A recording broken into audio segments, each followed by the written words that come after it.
всички да ни подкрепите. Днес е Световния ден за борба с астмата. Всеки първи вторник през май месец се отбелязва Световния ден за борба с астмата. Това е наше традиционно мероприятие, разбира се, което всяка година провеждаме съвместно с Дружеството по белодробни болести, Българското алергологично дружество, а тази година към нас се присъединиха и студентите медици, за което им благодариме. И не на последно място Конфедерация защита на здравето. Това е първата национално представена организация, 20 организации, които се обединихме да защитаваме по различни групи заболявания пациентите. Така че добре дошли. Искам да ви призова отново да се присъедините към нас. Днес в много градове проведохме измерване на дишането.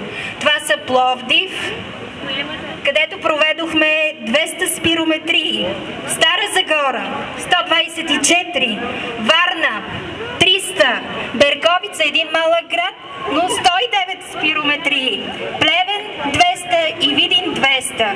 На този ден нашата цел като пациентска организация е да популяризираме едно заболяване, което е социално значимо и хронично и за съжаление едно от заболяванията с има икономическа тежест. Нашия стремеж през следващите 5 години като препоръка от Световната здравна организация и Джина, която е глобалната инициатива за астма, да намалиме броя на спирометриите на 50% през последните 5 години. Отново искам да ви призова да участвате в нашите забавни игри, след което ще имаме кариоки парти.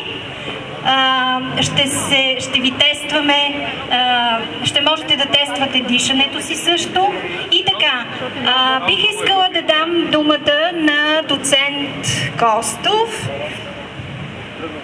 И искам пак още веднъж да благодаря за съвместната ни работа през всичките тези години, в които сме били заедно от 2003 година до сега. Благодаря, доцент Костов. Искам да ви дам думата. Благодаря, Диана. Здравейте! Аз съм председателя на Българското дружество по белодробни болести и се радвам, че съм тук на това парти. Че акцента е белия дроб тази година в рамките на световната кампания Година на белия дроб. Нашата кампания се нарича Здраве за белия дроб. Благодаря за всички, които сте тук, да уважите нашите активности, да направите възможно да българската общественост да разбере, че ние трябва да имаме здрав бял дроб, че трябва да се ползваме от основното си конституционно право да дишаме чист въздух, да дишаме със здрави бели дробове. Призоваваме преди всичко да не пушите. Тази година, въпреки липсата на подкрепа от страна на пушачите и на тези, които бяха отговорни да направят закона да щади нашия бял дроб, това не се случи. Надявам се вие да направите всичко възможно като гражданско общество в следващата поправка на закона да излезем като една европейска нация. Защото в момента с това, което направихме, доказахме, че не мислим по-европейски. България има 58 хиляди регистрирани официално астматици. 51% от тях се лекуват, най-малкото половината от тези 51%, съвсем неправилно, а 51% се лекуват с медикаменти, които са само при нужда.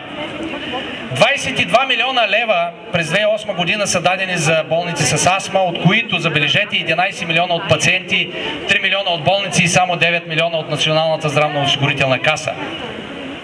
Нека днес да направим така, че България да чуе, че ние искаме да имаме здрави бели дробове и по-малко астматици, които имат нужда от активно лечение, да се лекуваме правилно, да се консултираме с нашите специалисти, да направим спирометрия тук, да открием нещо.